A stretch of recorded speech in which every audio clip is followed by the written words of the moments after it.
வணக்கம் நண்பர்களே. ஸோ இதுக்கு முன்னாடி ஒரு ஷார்ட்ஸ் வந்து போட்டிருந்தேன். அதாவது நார்மல் பிளக்லேருந்து நம்ம வண்டிக்கு இரிடியம் பிளக் வந்து அப்கிரேட் பண்ண போகிறேன் அப்படிங்கிற மாதிரி ஒரு ஷார்ட்ஸ் போட்டிருந்தேன். அது கீழே கமெண்ட்லேயே ஒருத்தர் வந்து அது கொஞ்சம் டெக்னிக்கலாக எக்ஸ்பிளைன் பண்ணுங்க அப்படிங்கிற மாதிரி சொல்லியிருந்தேன். ஸோ இந்த வீடியோ எதை பற்றினா நீங்கள் தமிழ்லேயே பார்த்துருப்பீங்க, என்ன டைட்டில் வச்சிருக்கேன்னு தெரியல. மொத்தத்தில் இது வந்து இரிடியம் பிளக் என்ன ஏதுங்கிறத பற்றி பேச போகிறதா இந்த வீடியோ. அதுக்கு முன்னாடி ஒரு விஷயம் சொல்லிடுறேன். நம்ம இருக்கிறது ஸ்டுடியோ செட்டப் கிடையாது, ஏசி ரூமும் கிடையாது, பயங்கரமாக வேர்த்துக்கிட்டு இருக்கு. இந்த கலர் அதுவும் கலர் மாறிடுச்சு. இந்த கலரில் இந்த சட்டை வந்து வேர்வையிலே இந்த கலரில் ஆகி போச்சு. ஸோ ஒவ்வொரு டேக்குக்கும் வெளியே போய் மூஞ்சி சட்டையெல்லாம் உலர வச்சுட்டு மறுபடியும் உள்ளே வந்து வீடியோ எடுத்துகிட்டு இருக்கிறேன். ஹீட்டு தாங்க முடியல, ஏசி கிடையாது. அதனால் மூஞ்சி மட்டும் கொஞ்சம் அப்படியே கொஞ்சம் நேரத்தில் வேர்த்துரும். அதை மட்டும் சகிச்சிங்க. கண்டென்ட் குவாலிட்டி கரெக்டாக கொடுத்துட்றேன், அது மட்டும் நல்லா உத்தரவாதம் தர முடியும். இப்போ நேரம் விஷயத்துக்கு போவோம். So iridium plug, normal plug. So இந்த பக்கம் இரிடியம் பிளக் இமேஜின் பண்ணிங்க, இந்த பக்கம் நார்மல் பிளக்கு. ஸோ இமேஜும் போட்டுறேன். ஸோ இரிடியம் பிளக் எடுத்துக்கிட்டிங்கன்னா இரிடியம் மெட்டலை செஞ்சுருப்பாங்க. நார்மல் பிளக்னு எடுத்துக்கிட்டிங்கன்னா காப்பரில் நிக்கலில் செஞ்சுருப்பாங்க. இந்த ரெண்டு மெட்டல் டிஃப்ரென்ஸ்னால தான் மொத்த பெனிஃபிட்டும் உங்களுக்கு வருது. ஸோ இரிடியம்ங்கிறது நார்மலாகவே இந்த காப்பரையும் நிக்கலையும் விட ஸ்ட்ராங்கான மெட்டல். அதே சமயம் ஹீட்டும் நல்லா தாங்கும். 2500 டிகிரி வரைக்கும் போகும். இது வந்து 1500 டிகிரி தான் மெல்டிங் பாயிண்ட்டு. இதை கம்பேர் பண்ணும்போது இது கொஞ்சம் வீக். ஸோ இதுதான் மொத்த டிஃபரன்ஸுமே. இதனால தான் மற்ற அட்வான்டேஜ்லாம் உங்களுக்கு வருது. ஸோ நான் ஸ்ட்ராங்காக இருக்குன்னு சொன்னேன் இல்லையா, அதனால டிப்பு சின்னதாக செஞ்சால் போதும். பென்சில் முக்கை ஷார்ப் பண்ணி வச்சோம்னா இப்போ இருக்குமோ அந்த மாதிரி தான் இதோட டிப் இருக்கும். ஸோ இதோட டிப்புன்னு பார்த்தீங்கன்னா இது வீக்குன்னு சொன்னேன் இல்லையா, அதனால் கொஞ்சம் மொத்தமாக தான் செய்யணும். மொத்தமாக செஞ்சால் எப்போ இருக்குன்னு பார்த்தீங்கன்னா இந்த பென்சில் முக்கையை தலையில் வச்சு கீழே வச்சு தைச்சோம்னா ரொம்ப மண்டை மாதிரி இருக்கும் பார்த்தீங்களா, அந்த மாதிரி தான் இதோட டிப்பு இருக்கும். இது ஷார்ப்பாக இருக்கிறதுனால அந்த ஸ்பார்க் வந்து அந்த ஷார்ப்லாம் இருக்க அந்த எஜ்ஜிலேருந்து மட்டும்தான் போகும். அதனால் ஃபோக்கஸ்டாக ஸ்பார்க்குங்கிறது அடிக்கும். ஸோ ஃபோக்கஸ்டாக அடிக்கிறதுனால மிஸ்ஃபயர் எங்கேயும் ஆகாது. இது மண்டை மாதிரி இருக்கனால அங்கங்கே ஸ்பார்க்குங்கிறது போகும். அதனால் மிஸ்ஃபயருங்கிறது ஆகும். ஃபோக்கஸ்டாக இதெல்லாம் அடிக்க முடியாது. இது ஒரு அட்வான்டேஜா. ஸோ இது ஃபோக்கஸ்டாக அடிக்கிறதுனால என்ன ஆகும்னா உங்களுக்கு வந்து ஃபியூல் வந்து பர்ஃபெக்டாக பேர்ன் ஆயிரும், மிஸ்ஃபயர் இல்லை. அதனால் கம்ப்ளீட்டாக பேர்ன் ஆயிரும். உங்களுக்கு ஆக்சலரேஷனும் நல்லாயிருக்கும், கார்பன் டெபாசிட்டும் ஆகாது. ஏன்னா ஃபியூல் தான் கம்ப்ளீட்டாக எரிஞ்சு போச்சு. அப்படிங்கும்போது கார்பன் டெபாசிட்டுங்கிறது இருக்காது. கம்பேரிட்டிவ்லி கண்டிப்பாக இருக்கும், கொஞ்சமாக இருக்கும். ஸோ இதில் வந்து அங்கங்கே மிஸ்ஃபயருங்கிறதாகும், கார்பன் டெபாசிட்டுங்கிறதாகும். ஸோ இந்த பிரச்சனைலாம் இருக்குது. அடுத்த விஷயம், இதோட மெல்டிங் பாயிண்ட் வந்து 2500 டிகிரின்னு சொன்னேன் இல்லையா, அதனால் ஹீட்டு நல்லா தாங்கும். இது வரை 1500 டிகிரி தான். அப்படிங்கும்போது ஹீட்டுனால ஏற்படுற அந்த அரிப்பு, மெட்டல் அரிப்பு வந்து அதிகமாக இருக்கும், எரோஷன். ஸோ அதனால் வந்து இங்கே சீக்கிரமாக இதோட மெட்டல் வந்து அரிச்சு நீங்கள் வந்து ரீப்ளேஸ் பண்ணுற மாதிரி இருக்கும். ஒரு 10,000 கிலோமீட்டர்லேயே நீங்கள் வந்து இந்த நார்மல் பிளக்கை ரீப்ளேஸ் பண்ணுற மாதிரி இருக்கும். ஸோ இது வந்து ஒரு 30,000 கிலோமீட்டர்லேருந்து 40,000 கிலோமீட்டர் வரைக்கும் கூட தாங்கும் நல்லா வச்சுருந்தா. ஸோ நல்லா வைக்கலனால ஒரு 30,000 கிலோமீட்டர் மினிமமாக வரும். ஸோ நல்லா மெயின்டைன் பண்ணினா உங்களுக்கு 40,000 கிலோமீட்டர் வரைக்கும் கூட நீங்கள் ரீப்ளேஸ் பண்ண தேவையில்லை. அதே சமயம் இது வந்து அந்த கார்பன் டெபாசிட்லாம் பண்ணுறது இல்லைல்ல, அதனால உங்களுக்கு வந்து இன்ஜினில் நீங்கள் வந்து அந்த கார்பன் டெபாசிட்லாம் இல்லாதனால நல்ல மைலேஜ்ங்கிறது கிடைக்கும் லாங் டேர்மில். ஸோ நார்மலாக நீங்கள் ப்ளக் அப்டேட் பண்ண மாத்திரமே நாளைக்கு வந்து 10 கிலோமீட்டர் எக்ஸ்ட்ரா கிடைக்குமா அப்படின்னு கேட்டிங்கன்னா அதெல்லாம் வராது. 1% வந்து ஒரு 2% தான் வரும். அதுவும் நீங்கள் பழைய ப்ளக்காக வச்சுருந்து இதை புது ப்ளக்காக போட்டிங்கன்னா. அதனால் நீங்கள் இது மைலேஜுக்காகவோ பர்ஃபார்மன்ஸுக்காகவோ அதை வாங்கக்கூடாது. முன்னாடியே சொல்லியிருக்கணும், இதனால் இப்போ சொல்கிறேன்.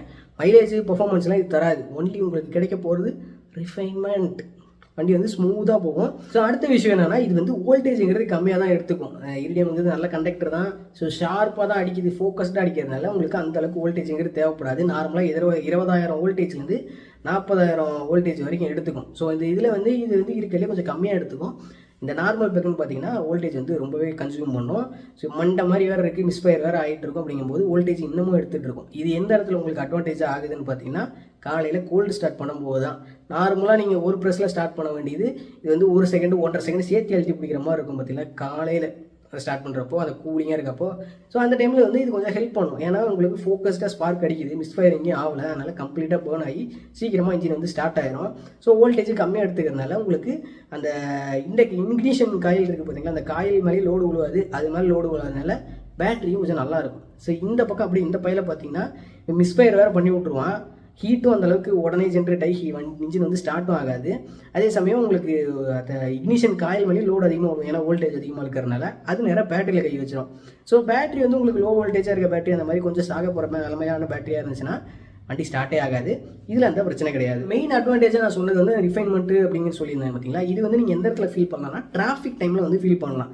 ஸோ லோ ஆர்பிஎம்மில் இன்ஜினே மெதுவாக தான் சுற்றும். ஸோ நார்மலாக ஹை ஸ்பீடில் ஸ்பார்க் அடிக்கடி வர்றதை விட இந்த லோ ஆர்பிஎம்மில் டிராஃபிக்கில் போகும்போது ஸ்பார்க் வர வேண்டிய இன்டர்வல் வந்து கம்மி.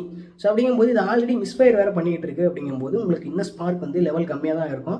அதனால் உங்களுக்கு வந்து வண்டி ஒரு மாதிரி ஜர்க் ஆகிட்டே இருக்கும். இந்த நார்மல் பிளக் போட்டிங்கன்னா, இதே இங்கே இரிடியம் பிளக்குன்னு போட்டிங்கன்னா உங்களுக்கு மிஸ்ஃபயரே அந்தளவுக்கு இருக்காது. அப்படிங்கும்போது லோ ஆர்பிஎம்மாகவே இருந்தாலும் ஸ்பார்க் கம்மியாகவே தேவைப்பட்டாலும் உங்களுக்கு வந்து அது கரெக்டாக டெலிவர் பண்ணிடுது அப்படிங்கிறனால உங்களுக்கு வந்து ஜர்க் இல்லாமல் ஒரு மாதிரி ஸ்மூத்தாக போகும். அதே மாதிரி ஃபியூல் எஃபிஷியன்சியும் முன்ன சொன்ன மாதிரி கார்பன் டெபாசிட் இல்லாமல் ஃபியூல் எஃபிஷியன்சி மொத்தமாக அந்த இன்ஜின் வந்து நல்லாயிருக்கும், ஜாலியாக இருக்கும் அப்படிங்கிறதான். காஸ்ட் வைஸ் எடுத்துக்கிட்டிங்கனால இது வந்து ஒரு 200 இருக்கும், இது வந்து ஒரு 900 700 அந்த மாதிரி போகும், பேக்க ஆரம்பிச்சிச்சு. ஸோ இது வந்து ஒர்த்தா அப்படின்னு கேட்டிங்கன்னா என்ன கேட்ட வரைக்கும் ஒர்த்து தான். ஏன்னா இது வந்து 40,000 கிலோமீட்டருக்குலாம் போகாது, இது வெறும் 10,000 கிலோமீட்டர் தான். அப்படிங்கும்போது இது இது 4 தடவை வாங்கணும், இது வந்து ஒரு டைம் வாங்கினாலே போதும். இன்ஜினுக்கும் இது நல்லது அப்படிங்கிறதுனால முடிஞ்சால் இரிடியம் பிளக்குங்கிறது அப்கிரேட் பண்ணிக்கோங்க. ஸோ இந்த இரிடியம் பிளக்லேயே நிறையா வகை இருக்குது. இரிடியம் பிளக்கில் இந்த பிளக்லேயே நிறையா வகை இருக்குது. ஸோ இது வந்து காப்பர் நிக்கலில் செஞ்ச பிளக்கு, அடுத்த லெவல் வந்து பிளாட்டினமில் செஞ்ச பிளக்கு, அடுத்து தான் இரிடியம். ஸோ இந்த பிளாட்டினம் பிளக்கு பெருசாக பைக்கு யூஸ் பண்ண மாட்டாங்க, மேபி காரில் யூஸ் பண்ணுவாங்கன்னு நினைக்கிறேன். ஸோ இரிடியம், ஸோ அதுக்கப்புறம் இரிடியம்லேயே 4 பல்லு வச்சது, 2 பல்லு வச்சது, 3 பல்லு வச்சது, அந்த மாதிரிலாம் இருக்கும். ஸோ அதுக்கப்புறம் தெரியாமல் அப்புறம் இன்னொரு ஏதோ ஒன்று இருக்குது புதுசாக வந்தது அப்படிங்கிற மாதிரி பார்த்தேன். ஸோ அது இருக்குது. அதுக்கப்புறம் ரேசிங்க்கு தனியாக ஒரு பிளக் வச்சுருப்பாங்க. ஸோ நமக்கு நமக்கு இந்த இடத்துல நம்ம ஃபோக்கஸ் பண்ண வேண்டியது இரிடியம் பிளக் மட்டும்தான். ஸோ அதுதான் ப்ராக்டிக்கலாக நம்ம வச்சிருக்க இந்த லோவர் சிசி வண்டிகளுக்கு இரிடியம் பிளக் தான் செட் ஆகும், வேறு எந்த பிளக்கும் நமக்கு தேவையில்லை. ஒரு ரீசனபிளான வந்து ஒரு கரெக்டான அப்கிரேட்னா இரிடியம் பிளக் மட்டும்தான். அடிஷ்னலாக உங்களுக்கு வந்து எக்ஸாமுக்கு வராத ஒரு லெசன் நடத்துகிறேன். அதுதான் வந்து இந்த ஹீட் ரேஞ்சுன்னு ஒன்று சொல்லுவாங்க. அதாவது ஹாட் பிளக்கு கோல்டு பிளக்குன்னு வேணாலும் ஸ்கிப் பண்ணிடுங்க. இந்த ஹாட் பிளக்கு கோல்டு பிளக்குன்னு என்னன்னா, அந்த பிளக் வந்து எவ்வளோ சீக்கிரம் வந்து ஹீட்டை வந்து எடுத்து விட்டு கூலிங் ஆயிடுது அப்படிங்கிறதான். ஸோ இது எந்த இடத்துல யூஸ் பண்ணலாம்னா, ஹாட் பிளக் வந்து டிராஃபிக் டைமில் ஹாட் பிளக் யூஸ் ஆகும். அதாவது லோ ஆர்பிஎம்மில் சுற்றக்கூடிய வண்டிகளுக்குலாம் வந்து ஹாட் பிளக் தான்.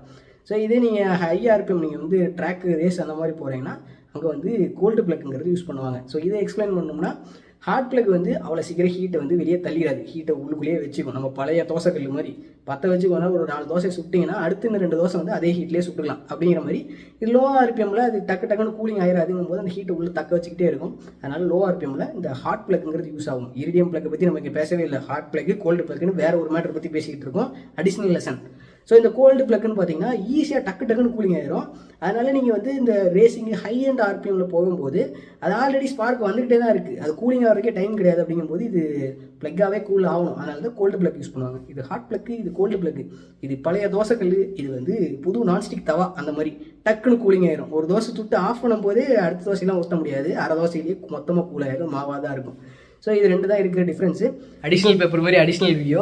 ஸோ அதாவது இப்போ ஒரு சில விஷயங்கள் சொல்ல மாட்டேன். என்னென்னா, நான் இப்போ வாங்க போகிற பிளக் வந்து NGKங்கிற பிராண்டில் தான் பிளக்குங்கிறது வாங்க போகிறேன். ஸோ அதில் வந்து பார்ட் நம்பர்னு ஒரு விஷயம் வச்சுருப்பாங்க. அதில் வந்து IXன்னு முடிஞ்சால் தான் அந்த கோடில் உங்களுக்கு வந்து அந்த இரிடியம் பிளக்கு. IXன்னு பார்ட் நம்பர் முடியல, அது வந்து நார்மல் பிளக்கு. ஸோ அதனால் நீங்கள் வந்து NGKங்கிற பிராண்டில் வந்து பிளக் வாங்குற மாதிரி இருந்தால் அந்த கோடு வந்து பார்த்துங்க. இன்னும் பாஷு மற்றதுக்கெலாம் எனக்கு தெரியல, நான் அது பார்க்கல. NGK தான் இப்போ நான் வாங்குற ஐடியாவில் இருக்கேன். ஸோ அதுக்கப்புறம் இன்னொரு மேட்டர் என்னன்னா, ஸோ இப்போ நீங்கள் எந்த பிளக் வாங்கினாலும் அந்த பிளக் லிங்க்லாம் மேக்ஸிமம் வந்து டிஸ்கிரிப்ஷனில் போட்டு வச்சிருப்பேன், இல்லை பைக் ஆக்சசரிஸ் ஏதாவது டிஸ்கிரிப்ஷனில் போட்டு வச்சிருப்பேன். உங்களுக்கு தேவைன்னா அந்த லிங்கை கிளிக் பண்ணி போய் வாங்குங்க. ஸோ அந்த மாதிரி எதுவுமே நீங்கள் போட்டிருக்க லிங்க்கில் எனக்கு வேணாண்டா அப்படின்னு நான் வேறு தான் வாங்க போகிறேன் அப்படின்னாலும் அந்த லிங்க் மூலமாக அமேசானுக்கு போய் வாங்கினீங்கன்னா நமக்கு கொஞ்சம் ஏதாவது வர வேண்டியது வரும். உங்களுக்கு அதே ப்ரைஸ் தான் வரும். இது அஃபிலியேட் லிங்க், அதனால சொன்னேன். ஸோ உங்கள் சேனலுக்கு இப்படி நீங்கள் சப்போர்ட் பண்ணலாம், லைக் போடுறது, ஹைப் பண்ணுறது, அது ஒரு பக்கம். ஸோ இப்படி பண்ணிங்கன்னா ஏசி போட முடியாது, அட்லீஸ்ட் விசிறியாச்சும் வாங்கிக்குவேன். அதனால் அது கொஞ்சம் பார்த்து பண்ணுங்கள். நன்றி.